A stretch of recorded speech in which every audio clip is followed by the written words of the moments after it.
Hi, welcome to City Scene with Mayor Mike Cahill. I'm your host, Walt Kosmowski.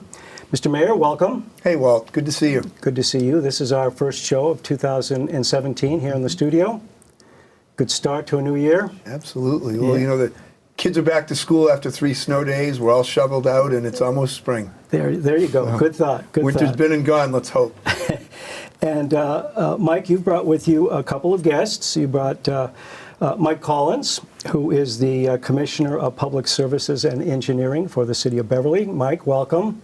Thanks for having me. And also Alan Taubert, Jr., who is the Executive Director of the South Essex Sewerage District. Did I get that right, Yes, you Alan? did. Thank you very much. And I think I'll remind our viewers that a couple of months back, we talked with the mayor and some guests about the Salem-Beverly Water Board, and we talked about our water supply here in Beverly, the source of our water, how it's delivered to the homes and businesses. And today we're going to continue that discussion, and we're going to talk about where does the water go post using it. And we're going to take an in-depth look at our sewer system and our treatment plant. And we have the experts here for that discussion. So, Mr. Mayor, maybe you can start. I mean, the majority of homeowners and businesses in Beverly have sewer services. They remove the wastewater. So kind of get us started. Where does that wastewater go? How does the process unfold from there? Sure.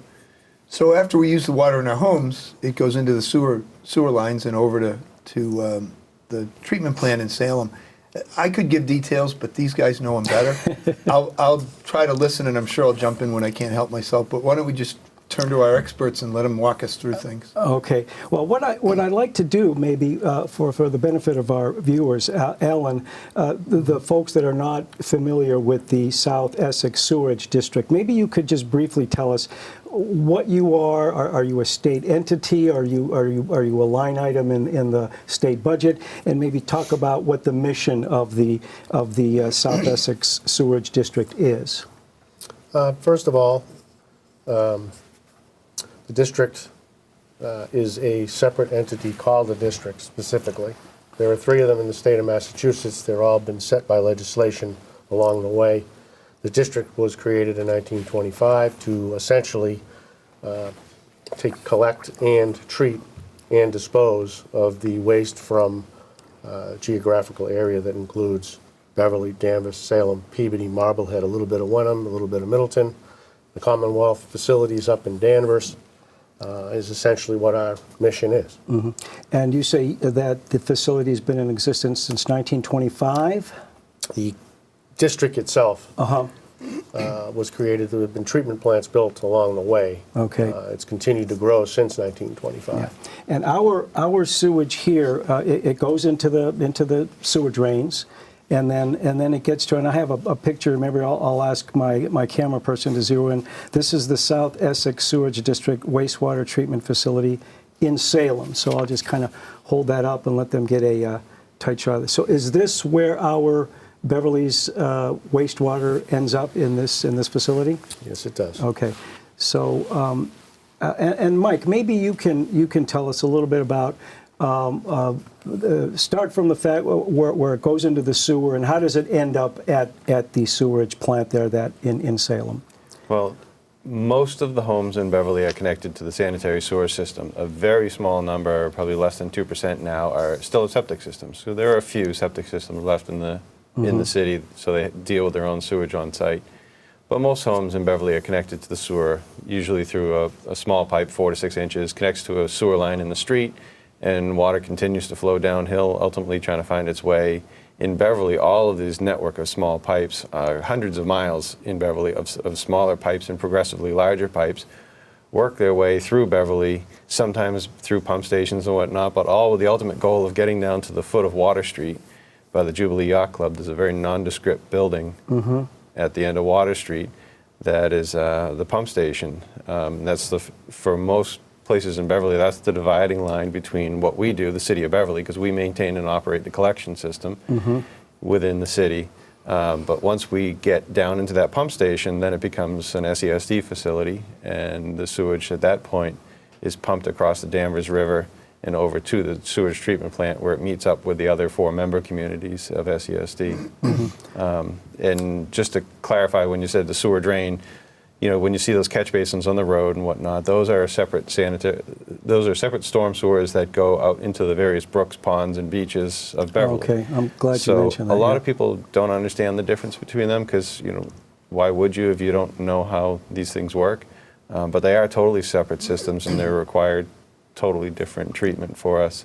So it's important that people don't treat the catch basins in front of their house as though they're a sanitary sewer. That Yeah. doesn't get treated. Right. It's going to end up, if you put your pet waste, your paint, anything like Yeah, that yeah, exactly. into a catch basin, it's going to end up in our beaches. So the catch basins, basically, that's rainwater, right? That's Yeah. natural water, and what we're talking about here would be stuff that comes out of your toilets and your Yeah. sinks in your homes and things like that. Yeah. But Walt, I'd say those catch basins, as Mike said, you know, what commonly gets into catch basins, Yeah. in addition to what he said, are oil from cars and rubber bits that come off tires. Yeah. You know, so that's why there are. What happens in those? You get the. There's a sump that collects all the solids, and we clean those out every year, and that gets disposed of And that's properly. done by the city, Mike? Yep. Yeah. Yeah.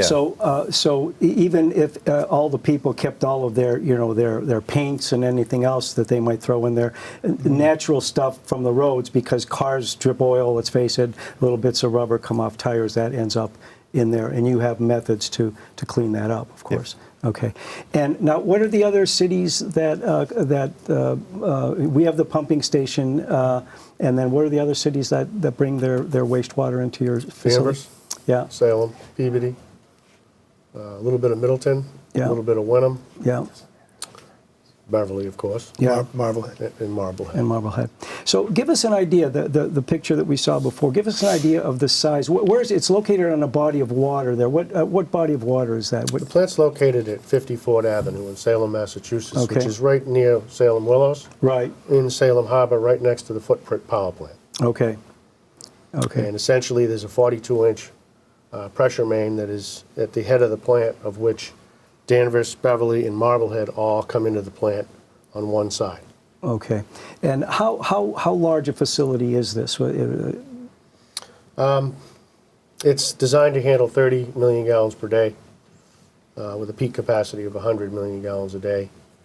Our average is around 22, 23 million gallons a day. It flows by gravity through the treatment plant, approximately 17 feet. It drops from one end to the other, and then it's pumped out. The clean water is pumped out into the ocean. Okay. So the water, after it's treated, goes right into the Atlantic Ocean. Yes. Yeah. And you said that the facility has been in existence since 1925. Did I get that right? Yes. The original facilities were constructed between 1925 and 1928.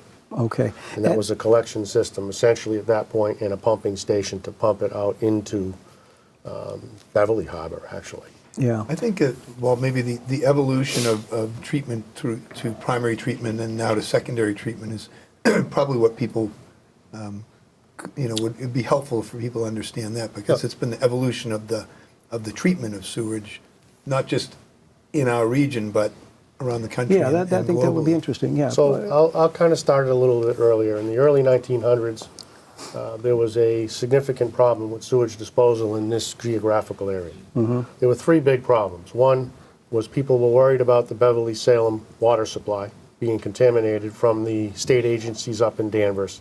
Two, the contamination on the Beverly beaches. And three, the contamination from Salem and Peabody in that area. The Rivers Act came into place, and then the Department of Public Health realized they didn't know how to deal with it, so they created a plan to basically at least collect it and dispose of it out into the ocean, initially. And then they had problems after that, where we had grease that was starting to also contaminate these beaches, floatables. And in the 30s and the 40s, they built grease collection system facilities, one in Peabody and one at the treatment plant site before it got pumped out to get the grease out, because that was the biggest problem with the tanneries. All of the grease from the tanneries back in the early 1900s. And then after the grease facilities were built, then they, post-war, 53, built a bigger pump station because of the demand. The flows were going up after World War II, so they built a new force main for that out into the ocean. They extended the outfall even further out at that point as well.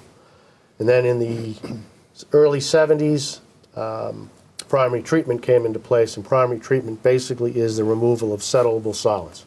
So they built a treatment plant, the real plant, or half of this picture here, was built to basically settle out solids, called total suspended solids. So the plant was built to here originally. Okay, so let's wait till we get a close-up of that, and you can show that again. All right, Alan, so show us what you're... So the primary plant originally was this part of the facility right here. Oh, okay. And essentially, it's a 3-hour detention time across a series of primary clarifiers, and that's how we would remove it, and then we would pump it into the ocean. Okay. So unscientifically, that's just the solids drop Settling out. to the bottom. Yeah. And then that ended up being dried out as sludge, and where did that go? Yeah. Different places, right? Yeah, we would generally have it hauled by a contractor, but essentially we would remove the sludge from the tanks, we would press the water out, and then we would haul the dried waste at 32% solids. We would haul that out and have it disposed of at a landfill or an incinerator or whatever it might be at the time with the contractor that we had. All right. So you would end up actually incinerating some of that. We had incinerators at the plant originally Oh, for you it. did? Okay. But because of the environmental concerns with running an incinerator, they were shut down pretty early in their life. Now, you mentioned the Rivers Act. What impact did that have? The Rivers Act of 1899 prohibited the discharge of any waste to a river, stream, brook, or any watercourse. Yeah. And that's what started this whole thing, because everybody was just, solution to pollution was dilution originally. Everybody just threw it in the water and made it go away, but it didn't go away. It contaminated the earth, it contaminated people. People got sick. Yeah. Well, of course, you mentioned the tanneries, and there was a very famous movie a few years back about that and the big court case that ensued from that. Now, you did mention that the plant has been added to and improved over the years as technology has improved. So tell us what plans there are now in the future for improvements and processes and systems at the plant. Do you mind, I apologize, but do you mind if he touches on secondary treatment first? Because that's the status quo of sewage treatment. And that's, since ultimately the outflow still goes out into the ocean, I think it's important to understand what's done to treat and clean and make everything safe first. I can continue, I didn't finish. Okay, sure. The primary treatment plant generally removed about 60% of the solids that were in there. In the water. And then in the late 80s or so, they mandated, right after we started the primary plant, they mandated secondary treatment. Secondary treatment is kind of the next level. It takes a biological course. And we treat the bugs that are in there. We call them biological oxygen demand, but we use a biological process. We feed them pure oxygen, and we get them to settle out once again. So we almost take in like a second phase of settling. We create a new bacteria. The bacteria, we feed them, they live their life, and then they settle to the bottom of the next set of tanks, which is this section here. Okay. And we remove another 35%, essentially, of what was in the water from the primary plant. They're actually one plant. It's not two plants. It's one piece and then the second phase. And then we added chlorination to it after that. So once we've removed the primary treatment, we remove the solids from the secondary treatment, we then chlorinate, dechlorinate, and then pump it out into the ocean in that state. It's significantly, I mean, it looks like that glass of water. You could drink it, right? I might try it someday. Now, Mike Collins, we as a member or a user of the service of the South Essex Sewerage District, what sort of agreement, what sort of responsibility, or what's the arrangement that we have to be able to use this facility to treat our wastewater? Well, the SESD is governed by a board of directors, and by my job title. And you're on that board? By my job title, I fill the role as Beverly's representative on that board of directors. And there's a representative from each of the other communities, and together we compromise the board. And so we're charged with the executive function of the administrative function of operating the plant. And we as the liaison to our communities, we can bring our local concerns back over to the district through the board, and we perform all the administrative functions as necessary. I think it's pretty remarkable, just to wrap up what Alan was saying, that in our lifetimes we've gone from essentially no treatment whatsoever, which I remember as a kid, the things you would find on the beaches would be covered with all sorts of floatables that came back onto the beaches. So we've gone essentially from nothing to a process where we're removing 95% of the solids, and we're chlorinating, so we're pathogenically pure, if you will, and the water itself is actually clear. So it's remarkable. Most of the process Alan was talking about is designed to remove nutrients from the water. Nutrients can become a big problem if we release them out into the environment. So. Now, what is the financial impact here of our using this? Where does the South Essex Sewerage District, where do you get your money? Do you get some funding from the state, or is it monies that these communities pay you directly? Maybe you could talk about that. Yeah, I'll explain that. The district was set up right from the start by the Department of Public Health to actually allocate the costs of our facilities, our collection, treatment, admin, all the expenses, essentially, and distribute them amongst each of the entities based on what they give us. Okay. So we monitor the flows and loads coming into the plant, and we meter these every day, and we sample it every day. And then we allocate the costs associated with each piece of our facility is broken down by those elements, whether it's just flow, whether it's just TSS, BOD, however it breaks out. And then we combine all of it together. And each one of the entities pays, we basically call it pay-as-you-go. So they pay exactly for what they use. What they use, yeah. And we use the 3-year moving average to prepare our budget. We're underneath Prop 2.5. We're not a state agency. The communities pay 100% of the bill, and they're responsible for 100% of taking care of it as well along the way. So roughly, what is your annual budget each year? Right now it's $24,300,000. 24 million. So Beverly's portion of that is roughly what? $4.3 million. 4.3 million. So 18% roughly is Beverly's portion, is 18. So as Mike Collins was saying, we pump it from that pumping station across the harbor to you, and you have some sort of, I mean, this is just very rough, some kind of a flow gauge there, something that measures how much, and then we get charged as we use it. There's a sample located at the pump station, and there's a flow meter located at the pump station, actually on the treatment plant site. Yeah. And we collect those samples every day. We have a state-certified lab. We test all of the samples in-house. Yeah. So we've got control over all of it at this point. No, Walt, there's a whole infrastructure that is shared by the member communities that's at the plant, and that we all share responsibility for, for improvements. And then each community has its infrastructure within the community, and the system of piping and pumping stations and such, that we're responsible for our piece in Beverly. For example, when the secondary treatment plant was built in the 90s, that's when I became state representative, and I remember, there were some issues around how the plant was going to be built, and we were allowed to build a plant of a certain size rather than a larger plant because the district and the member communities made a commitment to decreasing the amount of infiltration and inflow. Water that got into the pipes that was, say, groundwater, rainwater, things that didn't belong in there. And so we've got a responsibility to do some infrastructure work, and we're doing some of that with a section of town. We're working on a cove infiltration and inflow project that homeowners in the Montserrat Cove area have noticed for the last couple of years. Mike could probably walk you through a little bit of some of the infrastructure work we're doing and will be doing. That makes sense? Yeah, I think our viewers would be quite interested. Well, maybe, we have a responsibility to maintain and operate our local collection system, and there's actually a new state regulation that just came out last year that sets a whole new set of standards for us and timelines for us to accomplish a large amount of work. We're just embarking on that work. It all starts with flow meters being dispersed throughout our system looking for extraneous water that shouldn't be in the sewage, because there's no sense putting perfectly clean groundwater in the sanitary sewer, Sure. then having to treat it and transport it, treat it.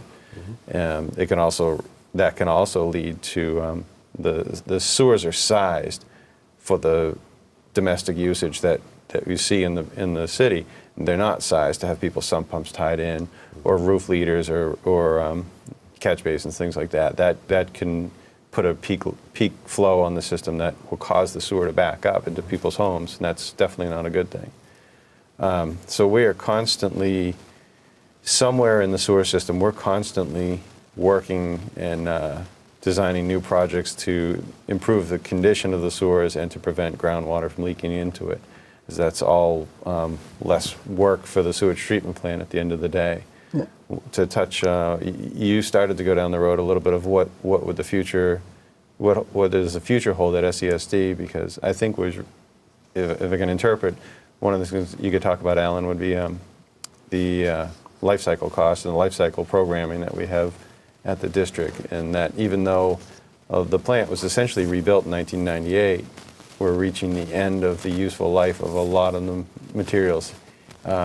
We took a number of our city councilors on a tour of the district a few weeks ago, and the thing that you come away with is it's such an urgent situation, because you're at the bottom of the hill. You can't stop the sewage from coming to you. So you can't just say, well, we're going to shut down this week and do some maintenance. Yeah. The sewage never stops. And also, it's an incredibly hostile environment, because everything that comes there is corrosive. So the atmosphere in the buildings is incredibly corrosive. So while stainless steel is absolutely the metal of choice, even stainless steel corrodes in these environments. Yeah. So there's a tremendous amount of work that the district is going to be embarking on. So. Yeah. Ellen, maybe you could take it from there. Sure. So I guess to Mike's point, I just want to point out that, as you heard here today, the city of Beverly and the district are a team in this. Okay, their system needs to be what it needs to be. I need to take care of mine, and together we need to take care of the whole. And that's essentially what this is all about. So getting back to the facilities, we've got pipeline that are 80 years old. We've got a primary treatment plant that was built in '77. I rehabbed it in the mid to late 90s.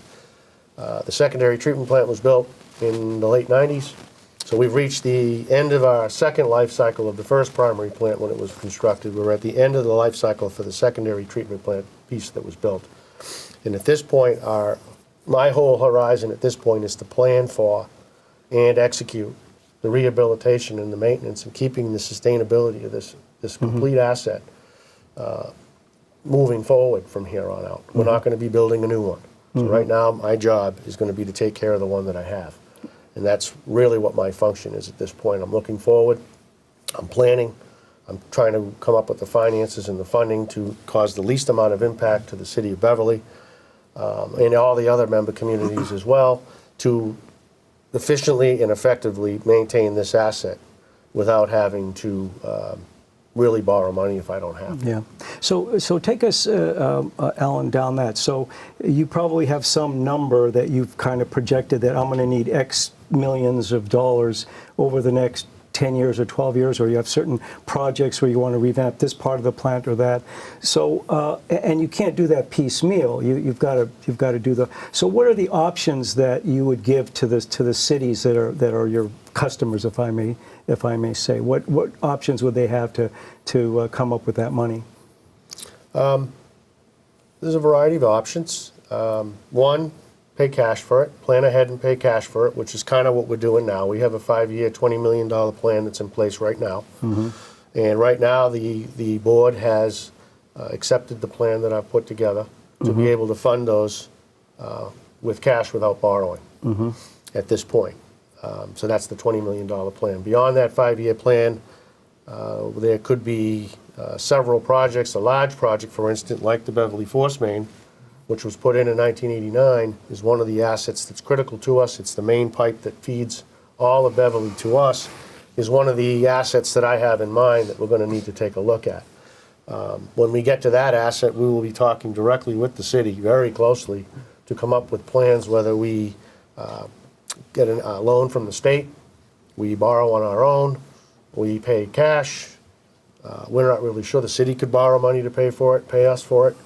I mean, all the projects come through the district. There are projects, but my job is to work with the city hand in hand to make it work as best I can. And Alan, when we, for example, that force main, that brings some Danvers flow as well. Yes. And the small amount of Wenham flow. So those communities end up in that conversation as well because they bear part of the cost. Correct. When we do that.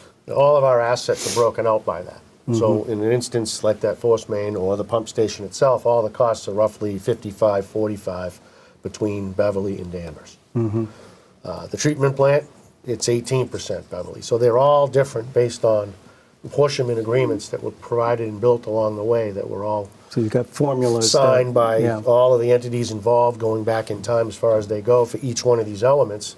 Looking forward 80 years, they did a pretty good job, or 92 years actually. They did a great job at actually building an allocation system that I think is fair and can stand the test of time, and it has. Yeah. And I'm going to ask, thank you very much for this. This has been a very informative discussion. Mr. Mayor, do you want to summarize maybe what we've heard here today? Well, sure. I think you hear a lot about infrastructure and costs and improvements, but the reality is this is a really great system, and so it's a positive story. And we're collectively charged with making sure that the resources are kept up and improved and replaced as need be, and that's it's infrastructure investment, and the cost is to us as users, and it's a question of trying to do this incrementally as we go forward, thoughtfully, so that so that there's no great sticker shock in any one given year, but that the improvements are made as we need them. Yeah. And Mr. Mayor,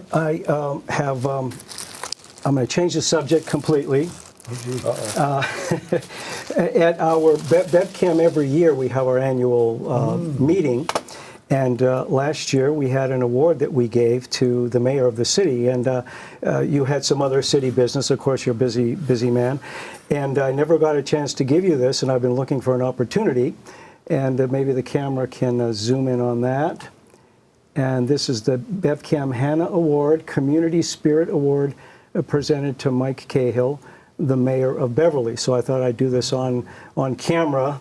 And, where's the red carpet? I don't have an acceptance speech. So there you are, Mike, Jeez. and Thank you, Walt. congratulations. That's wonderful. Thank you. You're welcome. Very nice. It's fun doing these shows, and it helps get some information out to people. Well, I think I just like to echo that because I think you bring on very valid subjects that are of concern to the citizens of Beverly. You bring on expert guests to explain situations, and I think you do the community a great service with these shows. Well, thanks. Let me say a last word, because Mike Collins, our Commissioner of Public Services, does so many things, and as he said, as part of his responsibility for being the city's Commissioner of Public Works, among other things, he sits on this board. He sits on the Salem-Beverly Water Board as well, and he's working on not a ton of sleep today because of the last several days of storms, and he oversees all of our plowing and all that operation. So Mike does a great job on so many fronts for us. Well, I have to say that seeing Mike at a lot of different venues around town, I'm amazed at the breadth of his information and the depth of his information on so many different subjects. I actually make it all up. Well, with that, not so, but I'd like to remind our viewers that you have been watching City Scene with Mayor Mike Cahill. I'm your host, Walt Kosmowski. Thank you for joining us.